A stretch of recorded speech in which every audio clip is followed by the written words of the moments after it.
Nah, pagi ini dalam suasana sebutlah akhir tahun, saudara ya, saya kembali pagi ini akan melengkapi iman saudara gitu ya, melengkapi kerohanian kita dengan menaburkan benih pengajaran firman Allah. Sebutlah apa yang saya sampaikan sama saudara, pengajaran yang saya coba lepaskan kepada Anda pagi ini melengkapi gitu ya, sebagai kelengkapan melengkapi apa yang saya pernah sampaikan kepada saudara sebelum-sebelumnya. Beberapa kali kita bicara tentang alam yang tidak kelihatan, alam roh. Pagi ini saya ingin melengkapi apa yang saya pernah ajarkan tentang alam yang tidak terlihat itu, alam roh. Yang tidak terlihat bukan berarti tidak ada. Yang tidak terlihat itu lebih powerful. Allah kita yang kekal, kuasa yang tak terbatas itu dia adanya di alam yang tak terlihat. Kalau Anda ingin mengubah yang nyata, alam yang nyata, Anda ingin merubah di alam yang tidak, yang kelihatan ini, kita mesti merubah di alam yang tidak kelihatan, di alam roh. Kita mau bicara tentang fokus kepada yang tak terlihat. Ya, karena itu yang firman Allah ajarkan. Ayo sama-sama kita baca ayatnya. 2 Korintus pasal yang keempat pada ayat yang ke-18, saudara ya. Saya ingin kita akan sama-sama baca ayat ini dengan keras, dengan semangat. Ini akhir tahun, saudara ya. Masih punya roh yang semangat untuk kita terima pengajaran firman Allah yang menghantarkan kita mengakhiri tahun, siap menyongsong masuk tahun baru 2023. Ayo baca sama-sama dengan keras. 2 Korintus 4 ayat 18, 2 dan 3. Sebab kami tidak memperhatikan yang kelihatan, melainkan yang tak kelihatan. Karena yang kelihatan adalah sementara, sedangkan yang tak kelihatan adalah kekal. Saudara, ayat ini ditulis oleh Rasul Paulus. Ini sharing sebuah pengalaman rohani, sebuah perjalanan pengalaman iman dari seorang rasul yang luar biasa dipakai Tuhan yang namanya Paulus. Kalau kita baca biografinya Paulus dalam pelayanan, orang namanya Paulus, satu orang ini hebat dipakai Tuhan. Ada hal-hal yang luar biasa yang Tuhan percayakan dalam kehidupan hambanya ini. Mari kita belajar dari Rasul Paulus dalam pengalaman pelayanannya. Dia berkata begini, saya baca ulang sekali lagi ya.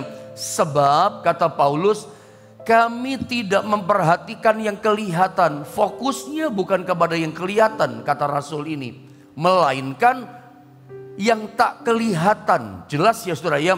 Paulus dalam pelayanannya, dalam iman yang dia jalan, dia lebih fokus kepada yang tak kelihatan, yang tak terlihat. Karena ini alasannya, yang kelihatan itu adalah sementara. Semua yang terlihat di muka bumi ini sementara bisa berubah. Langit dan bumi yang makro, yang besar, alam semesta, satu kali akan hancur, satu kali akan lenyap. Semua yang kelihatan ini sementara bisa berubah. Sedangkan kata firman Allah, kata Paulus, yang tidak kelihatan itu Alkitab katakan itu kekal, tidak pernah berubah. Kuasanya powerful, lebih hebat, lebih dahsyat, dan tidak pernah bisa berubah, bersifat kekal. Mujizat Tuhan, kuasa Tuhan, pribadi Tuhan yang roh adanya, itu beradanya di alam yang tidak kelihatan, yang bersifat kekal.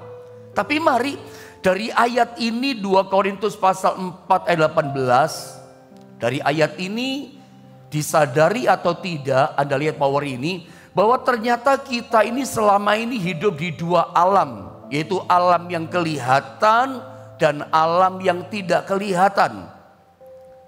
Alkitab yang katakan, Rasul Paulus yang katakan, firman Tuhan yang katakan, alam yang kelihatan itu alam yang nampak sama mata kita dengan jelas. Ya, jadi mata kita itu nyata-nyata bisa melihat di alam kelihatan.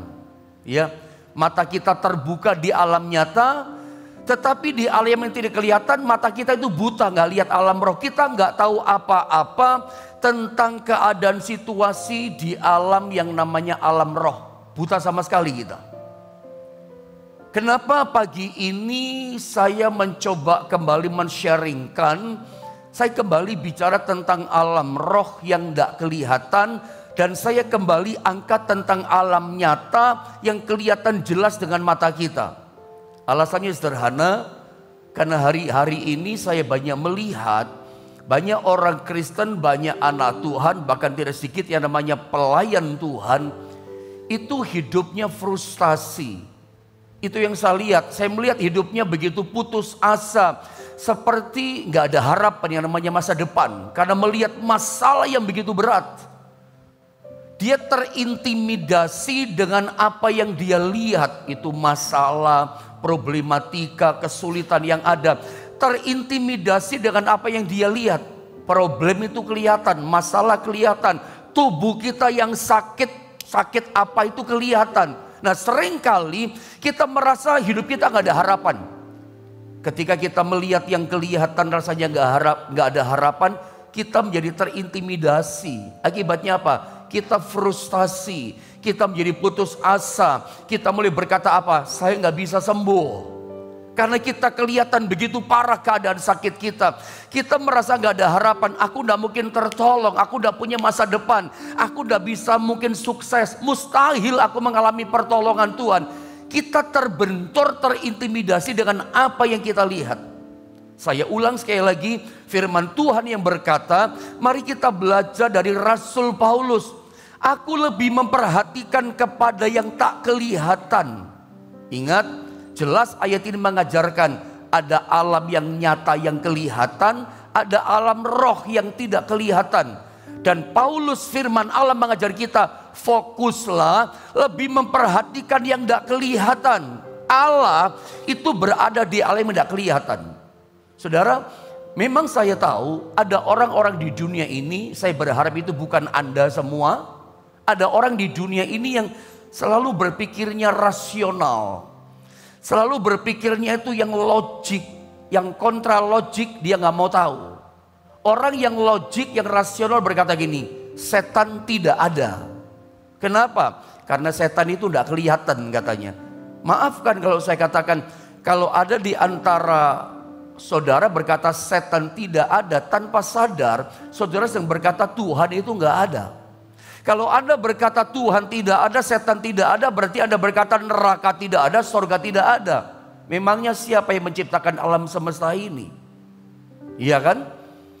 Kalau kita lihat, setahu saya di dunia ini, saudara ya, itu ada orang-orang yang dalam tanda kutip dikaruniai oleh Tuhan, dikaruniai, saudara ya. Indera keenamnya terbuka, dia bisa melihat alam roh. Ada orang-orang tertentu walaupun tidak banyak dikaruniai sama Tuhan, indera keenamnya bisa melihat alam yang tidak kelihatan. Dan menurut saya itu sebagai bukti alam roh itu ada gitu loh.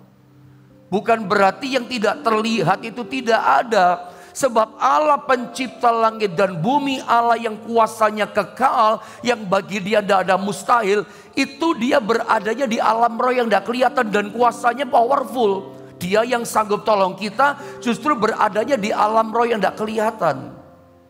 Nah, seringkali saya ulang sekali lagi, kenapa sih saya sampaikan ini sama saudara? Karena saya melihat hari ini ada banyak orang Kristen mau memasuki tahun baru 2023. Dia sedang terintimidasi dengan apa yang dia lihat dalam hidupnya. Yang dia lihat kerjaannya lagi terpuruk. Yang dia lihat tubuhnya sedang sakit. Yang dia lihat masalah-masalah sepanjang tahun dari Januari sampai Desember belum selesai. Ketika dia melihat masalah yang belum beres sudah di tanggal 30 Desember. Dia menjadi frustasi gitu loh. Terintimidasi dengan apa yang dia lihat. Padahal Alkitab mengajar kita, cobalah kita belajar melatih diri kita berfokus kepada yang tidak terlihat di alam roh di mana Tuhan di situ ada. Saya kasih contoh ya, kalau saya melihat alam roh, kayaknya saya mesti cerita apa yang jadi pengalaman saya. Walaupun mungkin Anda pernah mendengar, mungkin ya, saya lupa apa pernah cerita atau tidak. Saya ingat ketika 25 tahun yang lalu, ketika saya mulai memberikan hidup saya untuk melayani Tuhan. Selesai saya menikah, sebutlah pengantin baru gitu ya. Saya itu masuk kota Jombang dengan harapan saya punya mimpi untuk membuka satu penggembalaan di kota Jombang. Waktu itu saya masih umur 25 tahunan saudara ya. Saya masuk kota Jombang, pengantin baru, kontrak rumah di kota Jombang. Lalu saya berdoa supaya Tuhan buka jalan untuk penggembalaan, menggembalakan jadi gembala sidang. Saya mulai berdoa, Tuhan kirimkanlah orang-orang yang sukses diberkati sama Tuhan untuk bisa dukung pekerjaan Tuhan, mendukung saya pelayanan. Saya mulai keliling kota Jombang. Permisi bicara kalau saya katakan kota Jombang di mana kami tinggal, di mana saya tinggal terkenal dengan sebutan kota santri. Kalau dengan mata jasmani, kalau saya berkata jujur apa adanya, meskipun saya pendeta, meskipun saya sekolah Alkitab, meskipun kerjaan saya cuma baca Alkitab, tapi jujur apa adanya, saya berkata sharing berbagi kepada Anda. Waktu itu kalau saya melihat 25 tahun melihat kota Jombang sebagai kota santri, melihat kondisi keadaan kota ini, jujur saja saya terintimidasi dengan istri saya, dengan keadaan kota ini. Saya merasa begini sama istri saya, kayaknya mustahil deh untuk memulai pelayanan di kota Jombang. Kalau saya melihat keadaan kota Jombang, gereja sudah banyak. Rasa-rasanya begini, gak mungkin deh bisa mendirikan satu pekerjaan Tuhan kembali kerajaan Allah di kota Jombang gitu. Mustahil gitu. Tapi saya keliling-keliling, naik motor, gak punya mobil. Sama istri saya muter-muter kota Jombang. Saya berdoa begini sama istri saya, Tuhan selamatkan jiwa-jiwa. Menangkan jiwa-jiwa baru Tuhan. Di antara yang diselamatkan biarlah mereka menjadi bagian dari anggota jiwa nanti yang saya gembalakan sama istri. Kirim orang-orang yang diberkati yang mendukung pekerjaan Tuhan untuk saya melayani Tuhan. Saya doa. Tiba-tiba Tuhan ingatkan saya. Seperti ditemplak atau ditegur gitu, Tuhan ingatkan saya. Tuhan bicara di hati saya gini, kenapa kamu tidak melihat kota ini seperti aku lihat? Itu kata-kata itu terngiang-ngiang sampai hari ini. Saya ingat betul itu kata-kata Tuhan. Karena apa? Karena waktu saya melihat kota Jombang, jujur saja saya terintimidasi. Kita itu kan seringkali jadi lemah, jadi bimbang, jadi ragu ketika melihat kenyataan yang ada dalam hidup kita kan. Waktu kita sakit, waktu kita lemah, sama saya juga begitu. Melihat kondisi kota, saya udah ngeper duluan. Saya berkata, mustahil, sulit gitu. Tetapi pada akhirnya setelah 25 tahun kemudian saya melayani, ternyata semuanya terbuka jalan gitu. Saya ingat itu kata-kata Tuhan. Kenapa kamu tidak melihat kota ini seperti aku melihat? Mari pakai kacamata cara pandang Tuhan. Nah Tuhan itu adanya di tempat yang gak terlihat. Nah persoalannya kita dari kecil sampai dewasa kita terlatih, terbiasa melihat yang nyata. Sedangkan kita kalau lihat alam yang nyata kita suka lemah. Lihat masalah kita, terintimidasi kita. Justru pagi ini saya coba mengingatkan saudara di akhir tahun ini. Kalau saudara punya masalah yang besar, saudara melihat pekerjaanmu, ada proyek, ada job yang masih ada halangan-halangan. Kalau Anda dengan mata jasmanimu lihat halangan itu rasanya aduh gak mungkin bisa menang. Rasanya kalau melihat halangan itu rasanya gak mungkin ada jalan keluar. Sekarang latih imanmu.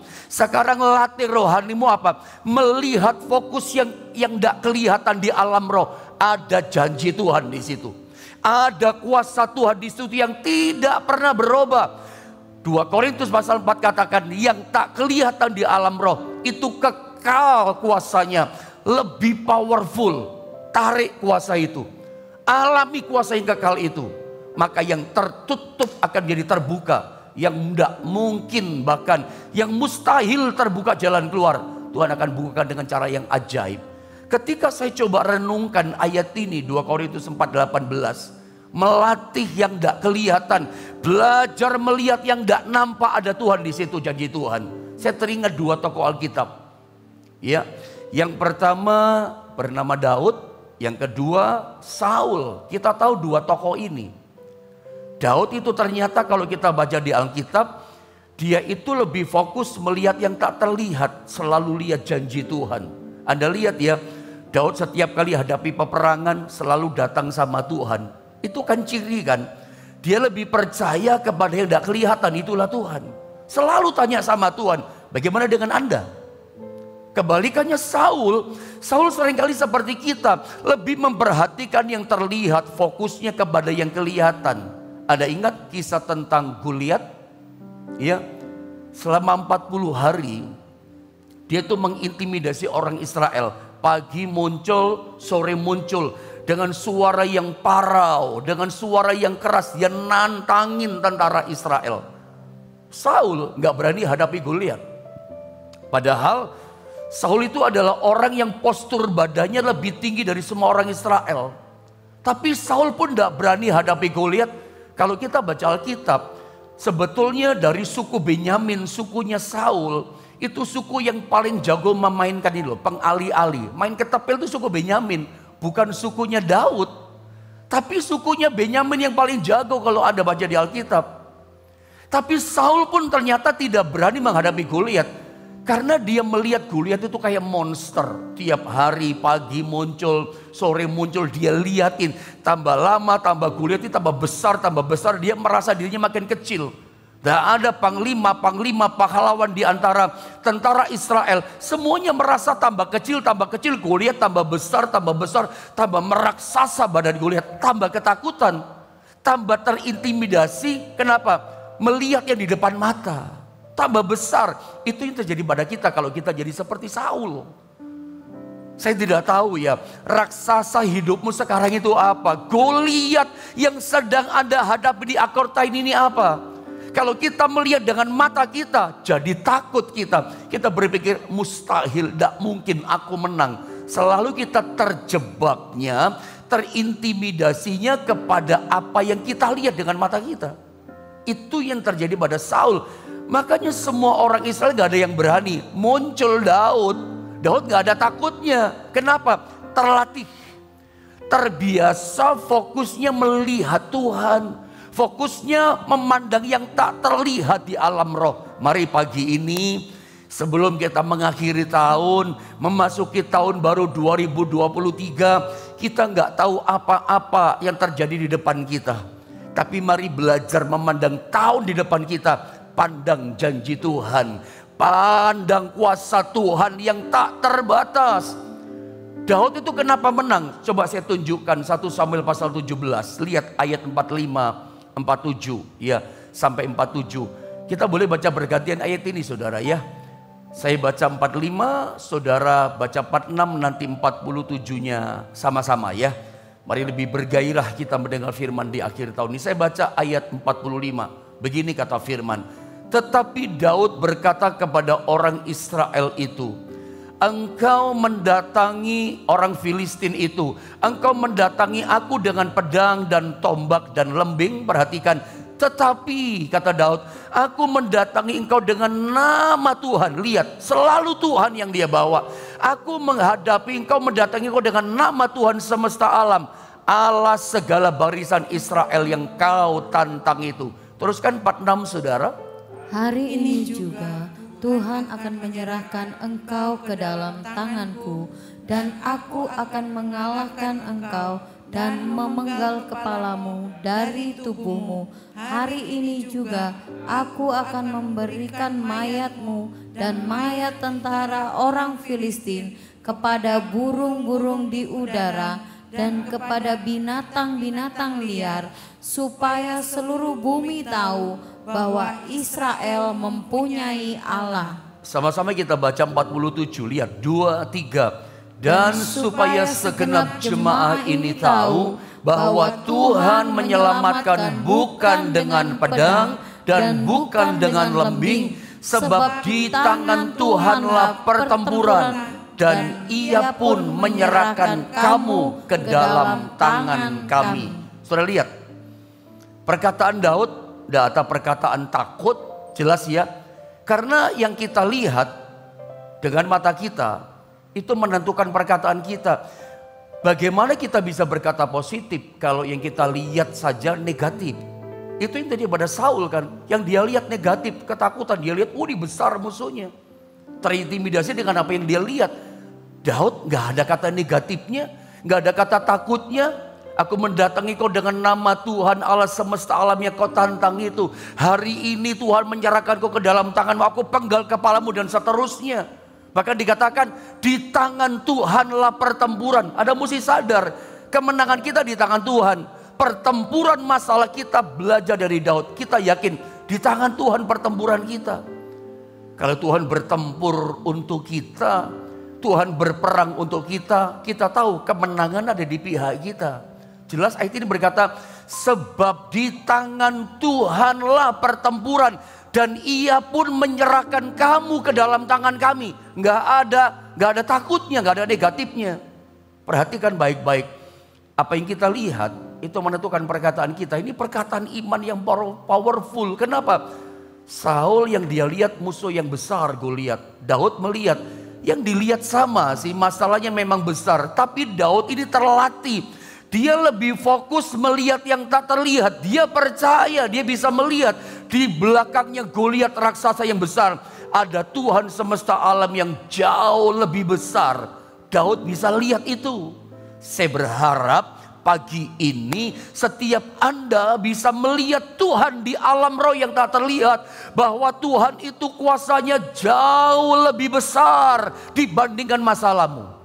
Apa yang belum terselesaikan di balik masalahmu pagi ini? Raksasa apa yang kau hadapi yang macet-macet hari ini? Lihat di belakang masalahmu sebetulnya. Di alam yang tak terlihat ada kuasa Tuhan yang jauh lebih besar. Jadikan ini keyakinan seperti Daud. Jangan terintimidasi dengan apa yang kita lihat. Selalu kita kalah dengan yang kita lihat. Kalau ingat cerita Daud, selalu mengingatkan kita, mengingatkan saya akan cerita Gehazi dengan Elisa di pondok Nabi di Dotan. Ya, di dalam 2 Raja-Raja pasal 6 ayat 17, atau mungkin saya boleh nggak minta dipersiapkan ayat yang ke-14, multimedia tolong. 2 Raja-Raja pasal 6 itu mulai 14 itu seru di situ.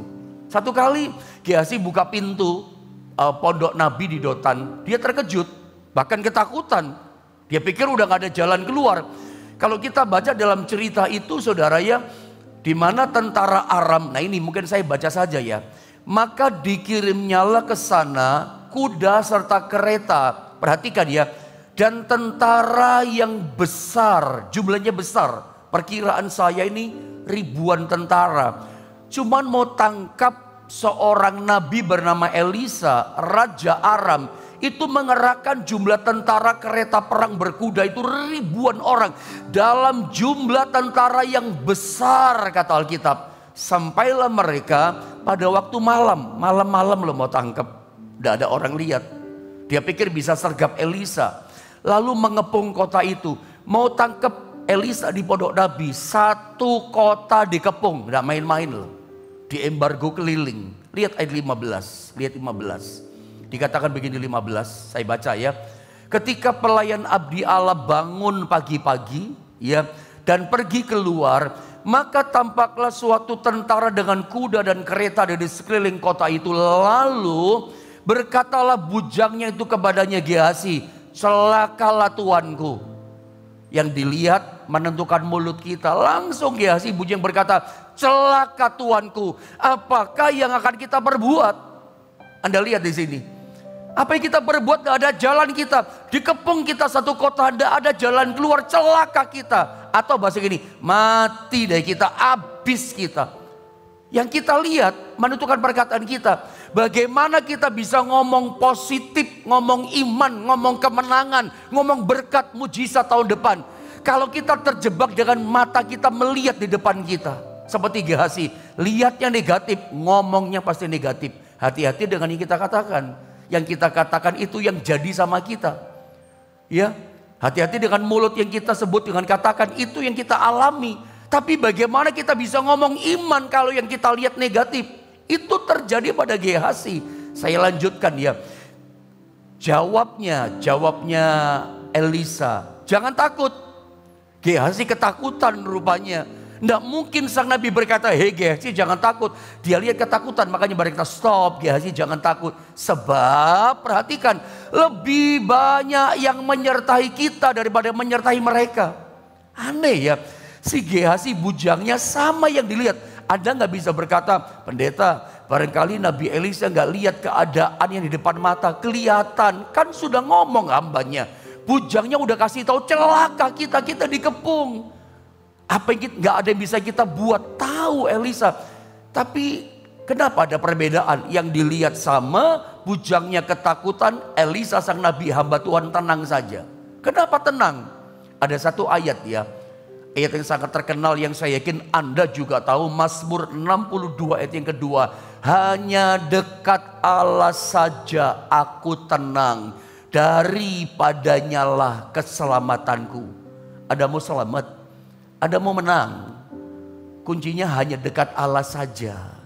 Sebab ketika kita dekat dengan Tuhan, kita bisa terbiasa melatih melihat Tuhan. 2023, dekatkan hidupmu dengan Tuhan.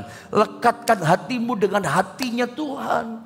Membuat kita terlatih fokus melihat yang tak terlihat, di mana Tuhan ada. Makanya sang Nabi berkata, jangan takut Gehazi, sebab lebih banyak yang menyertai kita daripada yang menyertai mereka. Karena ternyata Elisa itu tenang. Kenapa? Dia selalu terlatih melihat yang tidak dilihat oleh mata biasa. Terlatih melihat alam roh. Percaya kepada alam yang tidak kelihatan, ada Tuhan yang kuasanya jauh lebih besar. Makanya kalau kita lihat gambar tadi di ayat 17. Lalu Elisa berdoa, saya baca ayat ini. Lalu berdoalah Elisa untuk bujangnya ya. Untuk Gehazi yang matanya belum terlatih melihat di alam roh. Dia berdoa ini, ya Tuhan, bukalah kiranya matanya supaya ia melihat. Ya, melihat apa? Melihat alam yang tak kelihatan. Saya baca ulang, perhatikan baik-baik ayat ini. Ayat ini penting loh. Ini sebuah pewahyuan yang powerful buat kita di akhir tahun masuk tahun baru 2023. Perhatikan ayat ini. Ya Tuhan, kata sang Nabi, bukalah kiranya matanya supaya ia melihat. Melihat apa? Melihat alam yang tidak kelihatan, alam roh. Supaya ia melihat terbuka di alam roh. Maka dikatakan apa? Tuhan membuka mata bujangnya itu sehingga ia melihat yang tidak kelihatan orang lain, tidak kelihatan, dia bisa lihat dengan imannya. Tampaklah sekarang dia lihat gunung itu penuh dengan kuda dan kereta berapi sekeliling Elisa. Sekarang dia lihat, tadinya takut, sekarang tenang. Dan terbukti tidak ada seorang pun bisa tangkap yang namanya Elisa. Mereka semuanya dikalahkan dengan kuasa Tuhan. Sudah lihat, peperangan kita di tangan Tuhan. Hari ini saya tidak tahu apa peperangan saudara. Mungkin Anda mengalami masalah kayak hambanya namanya Elisa dan Gehazi.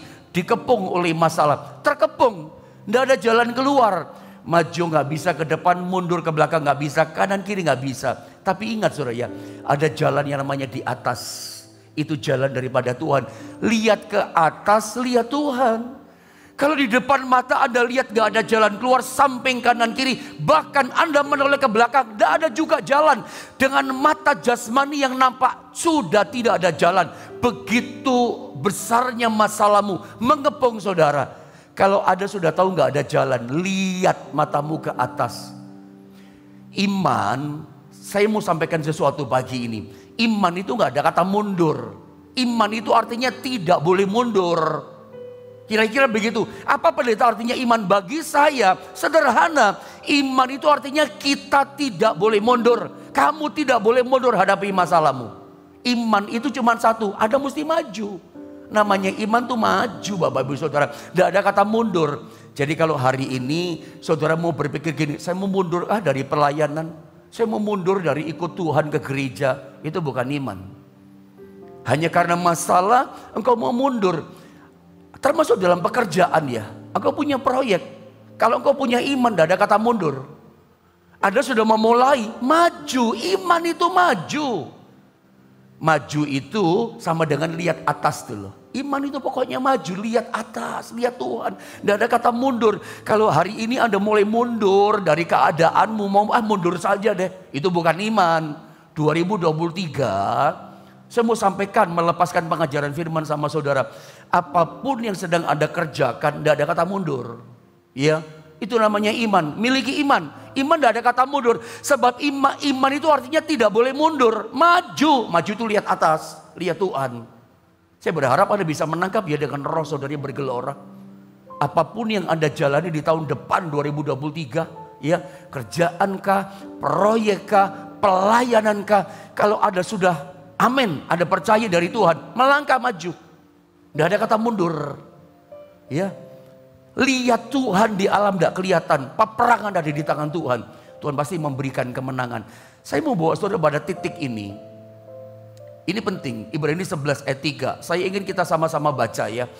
Saya ingin sama-sama baca ayat ini. Ibrani 11 ayat yang ketiga. Sama-sama 2, 3. Karena iman kita mengerti bahwa alam semesta telah dijadikan oleh firman Allah, sehingga apa yang kita lihat telah terjadi dari apa yang tidak dapat kita lihat. Saya ulang, sehingga oleh kuasa firman Allah, apa yang kita lihat telah terjadi dari apa yang tidak dapat kita lihat. Maafkan kata-kata saya, kalau Anda ingin mengubah yang kelihatan dengan cara kekuatanmu, itu Anda akan mengalami frustasi. Itu cara bodoh yang tingkat tinggi itu menurut saya. Anda akan frustasi betul. Kalau Anda ingin merubah keadaan yang kelihatan sekarang ini, yang parah keadaannya, merubahnya di alam yang tidak kelihatan. Karena Alkitab katakan, alam semesta yang kelihatan ini, yang besar, yang makro, yang luar biasa, alam semesta dunia megah ini, Alkitab katakan, itu dijadikan Tuhan dari alam yang tidak kelihatan. Tidak kelihatan dulu baru kelihatan. Ada ingat kisah Ayub? Ini mungkin panjang sedikit ya, tapi saya mau cerita kisah Ayub. Ayub itu semua yang terjadi di alam nyata, kita tahu kan, itu dimulainya di alam roh. Ada tahu perbincangan antara Tuhan dengan setan kan? Setan berkata gini, tentu saja dia setia, jujur, takut akan Allah. Karena engkau memberkati dia, engkau memagari dia, cabut pagarnya. Dia pasti mengutuki engkau. Dah lama kemudian dicabut itu pagar, setan mulai masuk obrak-abrik Ayub. Singkatnya seperti itu kan? Apa yang terjadi di alam nyata terjadi dulu di alam roh. Anda kalau mau merubah alam nyata ini, robah dulu alam rohmu. Kalau ada susah payah di alam nyata dengan cara jasmani merubah, Anda akan frustasi tingkat tinggi, saudara. Merubah masa depan kita yang nyata, robah di alam roh. Anda ingat nggak peperangan Amalek dengan Yosua? Musa, Harun, Hur naik ke atas, iya kan? Tapi Yosua perang di bawah. Dan akhirnya menang memang. Yosua bisa saja sombong berkata, yang bikin menang aku yang berperang. Kira-kira Yosua tahu nggak ya apa yang dibuat Musa di atas? Nggak usah dibaca ayatnya, nggak cukup waktunya. Ketika Musa mengangkat tangan, ya menanglah Yosua di bawah peperangan, Amalek kalah. Tapi ketika Musa capek, turun tangannya capek, Yosua kalah perang loh. Yosua tahu nggak itu? Bisa jadi nggak tahu saudaranya, karena dia fokusnya perang. Tapi kita tahu ini sebuah pewahyuan luar biasa, bahwa kemenangan secara jasmani yang kelihatan itu ternyata di alam roh dulu kemenangan. Musa angkat tangan, berdoa mengangkat tangannya, memandang ke atas, Tuhan tolong, berseru kepada Tuhan. Yang di bawah itu menang loh. Begitu capek berhenti doanya, di bawah itu kalah. Bagaimana merubah masa depan saudara? Bahkan bagaimana bisa merubah 2023 menjadi tahun kebaikan buat saudara, menjadi tahun kesukaan buat saudara, tahun keberkatan buat saudara, tahun sukacita buat saudara. Merubah tahun depan alam nyata itu, merubahnya di alam roh dulu. Seperti Musa sering mengangkat tanganlah kepada Tuhan. Merubah kesukaran kita itu melalui di alam roh. Saya katakan sekali lagi, adalah satu kebodohan tingkat tinggi. Ketika kita susah payah merubah masalah kita dengan kekuatan kita, Anda akan frustasi. Bagaimana merubah jalan buntu? Sederhana, dekatkan dirimu kepada Tuhan. Karena waktu kita berdoa, Bapa kami di sorga, di dalam nama Yesus, itu sepersekian detik ada masuk alam roh loh. Ketika ada berdoa, sadarkah saudara, itu alam roh. Ketika kita memanggil nama Tuhan, Anda masuk alam roh. Makanya bagaimana merubah jalan hidupmu di masa depan, semuanya mengalami kemenangan. Kuncinya adalah masuk di alam roh. Fokus kepada Tuhan, fokus kepada janji Tuhan. Saya berdoa lewat firman Allah ini melengkapi pemahaman iman kita. Merubah yang kelihatan, robah dulu di alam rohmu. Jadi hari ini apa masalahmu, apa tantanganmu, bagaimana merubahnya? Robah di alam roh. Bukan kita fokusnya yang kelihatan, kita akan makin terjun bebas, saudara. Doa saya di akhir tahun ini, biarlah firman Allah ini membekali kita. semakin bergairah kita tahun depan, akhir tahun ini. Mengandalkan Tuhan, meskipun Tuhan tidak kelihatan, itu kuasanya kekal. Jauh lebih besar kuasanya dari semua kesukaran yang kita hadapi. Bahkan sakit penyakit pun Tuhan dapat sembuhkan dengan kuasanya yang kekal yang tak terlihat itu. Mari kita akan sama-sama berdoa saudara ya.